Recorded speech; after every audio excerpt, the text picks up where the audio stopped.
pada pasal yang ke-10 ayatnya yang ke-23. Ibrani pada pasalnya yang ke-10 ayatnya yang ke-23. Kalau rekan-rekan sudah di sana, saya ajak kembali, mari sama-sama kita bangkit berdiri. Kita akan membaca satu ayat firman Tuhan ini, tentunya dengan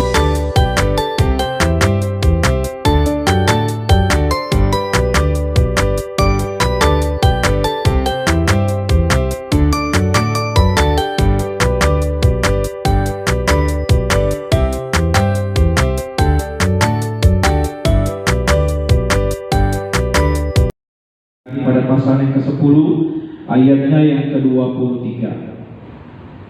Ibrani pada pasalnya yang ke-10 ayatnya yang ke-23.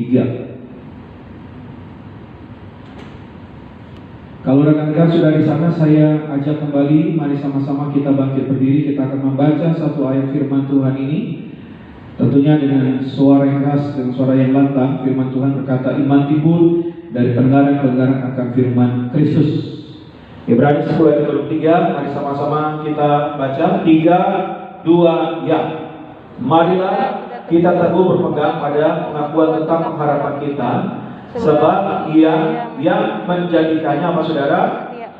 Setia. Ibrani 10 ayat 23. Mari kembali kita baca 3, 2, ya. Marilah kita teguh berpegang pada pengakuan tentang pengharapan kita, sebab Ia yang menjadikannya apa saudara? Setia. Kita lihat lagi dalam Roma 12 ayat yang ke-12. Roma 12 ayat yang ke-12. Kalau sudah di sana kita baca sama-sama. Roma 12 ayat yang ke-12. Kita baca 3, 2, ya. Bersukacitalah dalam pengharapan, sabarlah dalam kesesakan, dan bertekunlah di dalam doa. Sama-sama katakan amin. Silakan duduk kembali rekan-rekan sekalian. Puji Tuhan, diberkatilah setiap kita yang merenungkan firman Tuhan siang dan malam. Tentunya juga setiap kita yang menjadi pelaku-pelaku firman Tuhan. Mungkin rekan-rekan masih ingat beberapa waktu yang lalu, ya, kalau tidak salah beberapa bulan yang lalu ada seorang anak muda, ya, seorang pemudi, ya, ketika dia nyasar di gunung, ya kan, sampai berapa hari dia ditemukan dengan keadaan yang selamat, tanpa dia mungkin punya persiapan makanan, atau mungkin dia persiapan mungkin apa istilahnya tenda dan lain-lain. Ternyata ketika dia ditemukan oleh para tim SAR atau mungkin tim pencari, ditemukan bahwa dia hanya menggunakan jaket dan tanpa peralatan-peralatan tambahan yang lainnya. Jadi yang suatu hal yang menarik bahwa dikatakan bahwa dia ketika dia di gunung, ketika dia tersesat, dia terus berjalan. Dia terus berjalan, apa yang menjadi patokannya dia terus berjalan ketika dia lihat ada seekor burung. Jadi burung itu seperti membantu jalannya dia. Jadi ketika burung itu berjalan turun, jadi dia ikut kemana burung ini pergi. Jadi seolah-olah bahwa burung itu menjadi petunjuk jalan bagi dia. Nah, saudara, ada seorang yang juga bisa dibilang bergabung di dalam tim SAR. Dia berkata bahwa ketika orang tersesat, ketika dia mungkin sedang mendaki gunung, maka yang harus dilakukan itu apa? Jangan pernah berhenti. Dalam keadaan apapun itu jangan pernah berhenti sampai apa? Sampai menemukan pertolongan, sampai menemukan rumah warga, sampai mendapatkan perkampungan. Pokoknya jangan sampai dia berhenti. Artinya orang yang tersesat itu dia tidak boleh berhenti dengan alasan apapun sampai dia benar-benar mendapatkan pertolongan. Kenapa saudara? Biasanya orang itu akan mulai apa? Karena mungkin merasa lelah, merasa capek. Biasanya orang akan tergoda untuk apa? Duduk. Tidak hanya sekedar mungkin dia duduk, mungkin dia akan berbaring karena dia merasa sudah begitu sakit dan lelah.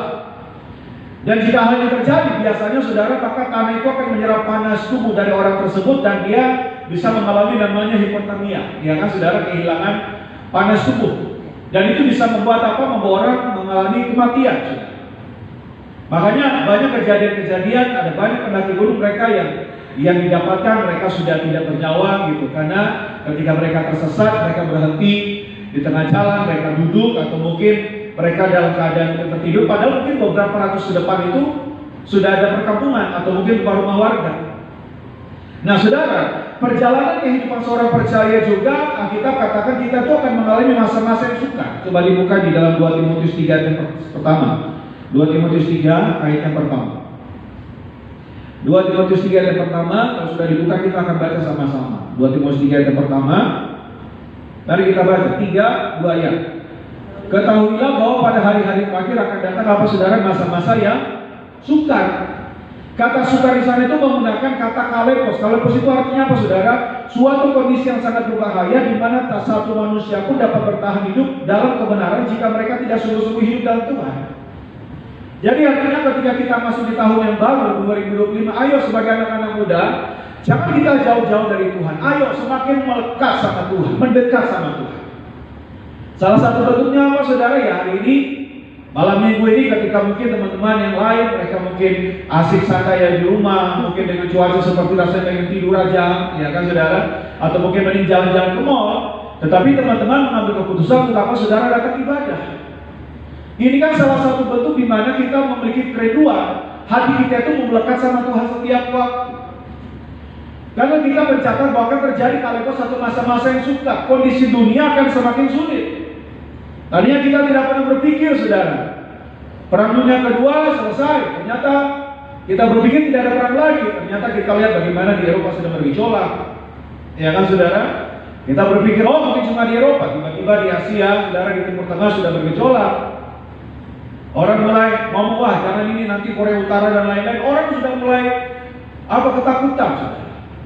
Gak ada seorang pun yang tahu apa yang terjadi. Apalagi kalau kemarin kita lihat berita di Amerika ya, bencana begitu luar biasa hebat saudara. Negara berdaya sehebat itu saudara, itu tersapu dengan apa saudara, dengan api yang begitu hebat saudara. Puluhan ribu rumah-rumah sampai terbakar. Mana pernah mereka berpikir bahwa akan terjadi bencana seperti itu? Saya tidak seorang pun. 3 hari yang lalu, mungkin seminggu yang lalu, gak ada seorang pun yang berpikir akan terjadi hal itu. Tetapi itulah kenyataan kita hadapi saudara di dunia ini.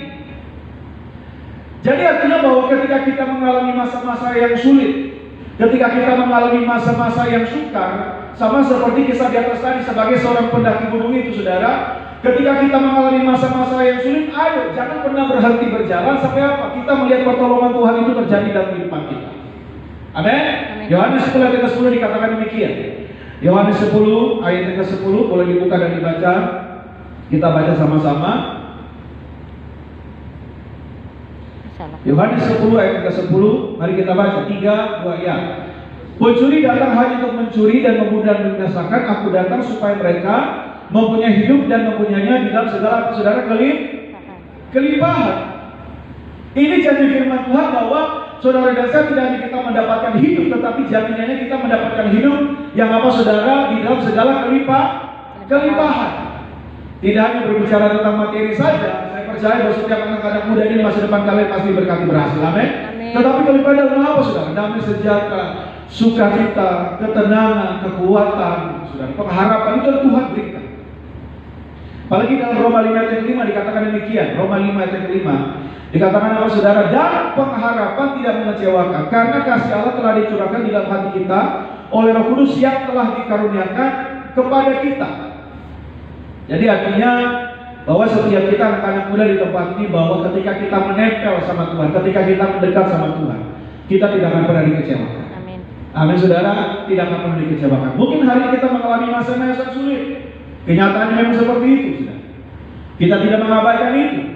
Tetapi saudara punya iman bahwa di dalam Tuhan bukan rancangan kecelakaan, tetapi rancangan Tuhan itu rancangan masa depan penuh harapan bagi saudara dan saya. Amin. Boleh kita berikan tepuk tangan yang luar biasa buat Tuhan Yesus.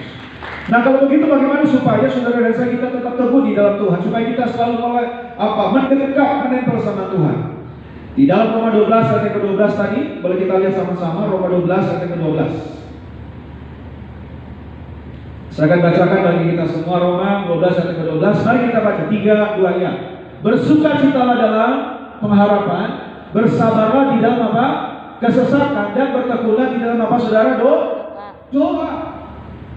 Ini 3 hal ini yang firman Tuhan dalam satu ayat saudara dan saya. Inilah 3 kunci yang Tuhan berikan agar setiap kita mau selalu menempel, agar kita mau selalu mendekat sama Tuhan. Yang pertama, bersukacitalah dalam pengharapan. Kalau mau jujur, ya biasanya kan orang pasti dia akan bersukacita ketika semua keadaan ya baik-baik saja, lancar, bisnis lancar, usaha lancar, tubuh sehat, pekerjaan maju, semuanya, pelayanan berjalan dengan damai. Tapi bagaimana ketika pencobaan itu datang? Ujian itu ada di depan kita. Seringkali biasanya orang-orang kan mulai kehilangan sukacitanya. Tapi kalau saudara dan saya kita mau mengalami perjumpaan pribadi kita dengan Tuhan, kita melekat dengan setiap waktu dengan Tuhan, maka saya percaya bahwa kita akan selalu bisa bersukacita melewati setiap pencobaan, kesulitan apa yang kita hadapi hari-hari. Coba kita buka dalam Habakuk 3 ayat ke-17 sampai dengan 18. Ini ayat yang begitu luar biasa, Habakuk 3 ayat 17 sampai dengan ayat yang ke-18. Kita baca sama-sama kalau sudah dibuka. Habakuk 3 17 sampai dengan 18. Mari kita baca sama-sama 3, 2 ya.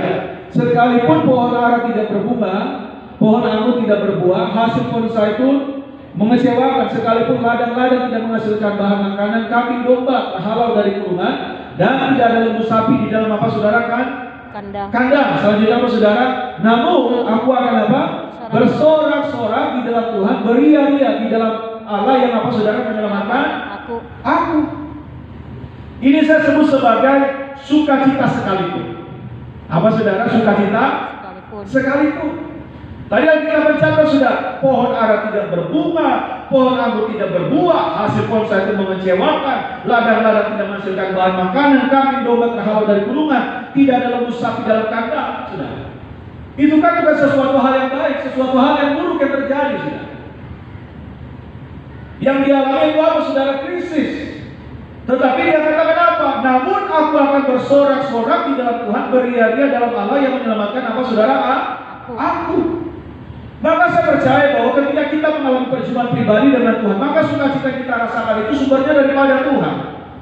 Bukan dari pohon anggur yang berbuah, bukan dari pohon zaitun yang menghasilkan, bukan dari kambing domba yang banyak, bukan. Kalau saudara membaca kisah tentang apa yang ditulis oleh Nabi Habakuk, dia kelanjutan ditulis bahwa Allah Tuhanku itu kekuatanku. Dikatakan apa? Ia membuat kakiku seperti kaki rusa. Ia membiarkan aku berjejak di bukit-bukitku. Di ayat ke-19. Jadi ini merupakan gambaran sukacita luar biasa. Saudara, kalau rusa itu selalu digambarkan seperti apa? Istilahnya sebagai hewan yang suka meloncat-loncat. Ini gambaran orang yang bersukacita dan beria-ria. Artinya mari setiap kita anak-anak muda di tempat ini, supaya saudara dan saya kita sungguh-sungguh kita mau melekat sama Tuhan, kita mau mendekat sama Tuhan. Sebagaimana firman Tuhan tadi katakan, supaya mari sama-sama kita bersukacita di dalam pengharapan. Karena firman Tuhan katakan bahwa iman adalah dasar dari segala sesuatu yang kita harapkan, ya kan? Bukti dari segala sesuatu yang kita lihat. Sekalipun rasanya apa istilahnya, apa yang kita doakan hari ini Tuhan menjawab, tetapi ingat, kita adalah orang-orang punya pengharapan. Pengharapan itulah yang membuat kita selalu bisa bersukacita. Amin saudara. Orang kalau katakan dia nggak punya harapan, bagi dia nggak punya masa depan. Tetapi dari firman Tuhan bagi setiap kita, yaitu masa depan yang penuh dengan harapan. Maka dari itu yang membuat kita selalu bersukacita. Yang pertama itu. Yang kedua saudara, bagaimana supaya kita melekat dengan Tuhan? Sabarlah di dalam kesesakan. Sama-sama katakan bersabar. Amin. Ada satu lagu lama berkata bahwa sabar dalam susah sukarmu, sabar Tuhan ada. Tahu apa istilahnya, dia pernah kesaksian, ini kerja bareng sama John LBF. Sahabat Tommy itu dulu dia ibadah rajin banget di Grand Mall Bekasi dulu. Dia dalam kesaksiannya dia saksikan di Gereja Nias, dia bilang dulu tuh dia nggak punya apa-apa, ya kan? Ya ibaratnya bisa dibilang dia orang nggak punya apa-apa. Tetapi dalam satu kesempatan ibadah dipimpin oleh Badan Kepala Sidang Pak Pariaji doa dia. Nah, apa yang diucapkan oleh Pak Pariaji saat itu dia pegang. Sekalipun dia melihat dari tangannya kayaknya nggak mungkin, dia bukan apa-apa, dan dia juga bukan siapa-siapa. Tapi kesaksian dia hari ini bagaimana dia menjadi seorang CEO, punya perusahaan besar, dia punya karyawan ribuan. Dan dia Natal kemarin dia kasih kesaksian di Gelora Bung Karno. Artinya mari setiap kita anak-anak muda di tempat ini saudara, apalagi kalau kita punya nama sabar, kita juga harus sabar. Amin. Musa itu dia sabar, saudara. Musa itu dia sabar. Dia mengembara kambing domba Jitro, saudara, begitu lama. Dia sabar sampai waktunya Tuhan datang, Tuhan panggil dia untuk memimpin bangsa Israel keluar dari Mesir. Ayub dia sabar. Semua harta bendanya habis, ludes tidak tersisa, tetapi dia sabar. Nuh, kurang sabar apa dia? 120 tahun. Dia khotbah di depan banyak orang supaya mereka bertobat. Kesabaran dia itu Pada akhirnya ketika Tuhan menimpakan air bah atas bumi, Nuh bersama keluarganya mereka selamat. Siapa lagi saudara? Abraham. Dia bersabar. Tuhan memberikan dia janji punya keturunan seperti bintang di langit, seperti pasir di laut. Tetapi kenyataannya dia belum punya, belum dapat. Sampai ketika Tuhan memberikan Ishak bagi dia, Tuhan minta Ishak dipersembahkan. Abraham dia tetap sabar. Dia nggak komplain, dia nggak marah sama Tuhan. Dia nggak bilang, Tuhan jadikan saya punya keturunan seperti bintang. Sekarang saya cuma punya satu bintang, kenapa Tuhan mengambil? Enggak, dia sabar. Dia terus ikuti apa yang Tuhan mau. Akhirnya apa saudara? Dia diberikan julukan sebagai bapak orang beriman, bapak orang percaya. Saudara bisa lihat di dalam Alkitab juga tercatat ada seorang wanita 12 tahun dia beneran habis-habisan semua. Semua uangnya habis sudah. Uang sekalipun sudah dikeluarkan tidak memberikan hasil yang baik. Dia tetap pendarahan 12 tahun. Dia punya harapan cuma satu saja, paling tidak bisa menjamah jubah Yesus. Dia harus bersabar melewati ribuan orang sampai akhirnya dia cuma menjamah jubah Yesus. Apa yang terjadi saudara? Mujizat terjadi. Artinya mari sama-sama, apapun kondisi yang kita hadapi hari-hari saudara, kita harus sabar. Amin saudara. Apakah kita harus bikin janji dulu sama Tuhan Yesus saudara? Apakah Yesus pernah terus sibuk untuk saudara dan saya? Tentu tidak. Artinya saudara dan saya mari sama-sama kita sabar. Kita bilang supaya kita bersabar di dalam nama saudara kesesakan. Kita fokus kepada Yesus. Yang ketiga yaitu apa saudara? Mari tadi saya baca pada Roma 12 ayat 12, bersukacitalah pengharapan, sabar kesesakan, dan bertekunlah di dalam apa saudara? Doa. Sama-sama bilang bertekun di dalam doa. Matius 7 ayat yang ke-7. Matius 7 ayatnya yang ke-7. Kalau sudah dibuka mari kita baca sama-sama. 3, 2, ya. Mintalah maka akan diberikan kepadamu, carilah maka kamu akan mendapat, ketoklah maka pintu akan apa saudara? Dibukakan bagimu. Saudara, ada kata minta, cari, ketok. Ini adalah kata kerja yang dilakukan terus-menerus sampai menghasilkan sesuatu. Sampai menghasilkan sesuatu. Ini yang harus dilakukan. Jadi Tuhan mau agar firman yang boleh kita dengar hari ini tidak hanya saudara dan saya kita menjadi orang-orang yang bersuka cita, senantiasa dalam pengharapan, bersabar dalam kesesakan, tetapi kita juga harus apa saudara? Bertekun di dalam doa. Karena prinsip kerja surga seperti ini, minta, apalagi cari, ketok. Kalau kita mau pernah doa, artinya kita mau pernah minta. Kalau kita mau pernah doa, kita nggak pernah cari, kita nggak pernah apa saudara mengetok. Jadi jangan salahkan Tuhan, saudara, kalau apa yang kita harapkan sampai hari ini, kalau Tuhan tuh kasih. Karena selama ini kita nggak pernah minta sama Tuhan, kita nggak pernah mengetok pintu surga. Artinya mari setiap kita anak-anak muda di tempat ini bahwa ingat bahwa doa itu adalah senjata yang luar biasa Tuhan berikan bagi kita. Amin. Makanya iblis seringkali membuat kita, udahlah nggak apa-apa pergi ibadah, nggak apa-apa mungkin pelayanan, tetapi kita menjadi orang-orang yang pernah berdoa. Karena iblis tahu ketika kita mulai berdoa, segala pekerjaan yang kita hancurkan. Maka dari itu, kalau kita berdoa, artinya kita sedang menggunakan senjata yang Tuhan berikan bagi saudara dan saya. Ingat kalau kita bilang, apa yang kita ikat di bumi, terikat di surga. Apa yang kita lepas di bumi, terlepas di surga. Ada sebuah lagu berkata bahwa berseru kita memanggil namanya. Berseru memanggil namanya, berdoa dia akan segera menghampiri dirimu. Percaya dia tak jauh darimu, dia hanya sejauh doa. Dia hanya sejauh doa. Artinya mari anak-anak muda di masa muda kita harus punya apa saudara? Kita harus punya kebiasaan jadikan doa itu menjadi kehidupan kita setiap hari. Jangan kita berdoa cuma sekedar ketika kita mengharapkan sesuatu. Doa itu tidak hanya sekedar kita meminta sama Tuhan, tetapi doa itu artinya kita sedang menceritakan apa sih yang menjadi kehidupan kita sama Tuhan. Dan saya percaya bahwa firman Tuhan berkata ketika kita berdoa, tidak hanya Tuhan mendengar, tetapi Dia pasti menjawab setiap doa-doa saudara dan saya. Amin. Ayat yang terakhir Ibrani 10 ayat 35 sampai dengan 36. Ibrani 10 ayat 35 sampai dengan 36. Mari kita baca sama-sama kalau sudah dibuka Ibrani 10 ayat 35 sampai dengan 36. 3, 2, ya. Sebab itu janganlah kamu melepaskan kepercayaanmu, karena apa? Besar upaya menantinya. 36. Sebab kamu memerlukan ketekunan supaya sesudah kamu melakukan kehendak Allah, kamu memperoleh apa yang saudara dijadikannya itu. Jadi jangan sampai kita melepaskan kepercayaan kita sama Tuhan. Amin. Buktinya apa? Terus bertekun di dalam doa. Karena firman Tuhan katakan, kalau sebab kamu memerlukan ketekunan supaya sesudah kamu melakukan kehendak Allah. Artinya ketika setiap kita anak-anak muda di tempat ini, saudara dan saya, kita mau bersuka cita dalam pengharapan, kita mau bersabar dalam kesesakan, kita mau bertekun di dalam doa, kita punya iman sungguh-sungguh pada sore hari ini, bahwa ketika kita melakukan apa yang Tuhan kehendak, bahwa kita akan memperoleh apa yang Tuhan janjikan. Sebagai penutup, setiap kita anak-anak muda, marilah kita teguh berpegang pada pengakuan tentang pengharapan kita, sebab Tuhan yang menjadikannya setia. Selamat bermalam minggu, Tuhan Yesus memberkati. Kita berikan tepuk tangan yang luar biasa buat Tuhan Yesus.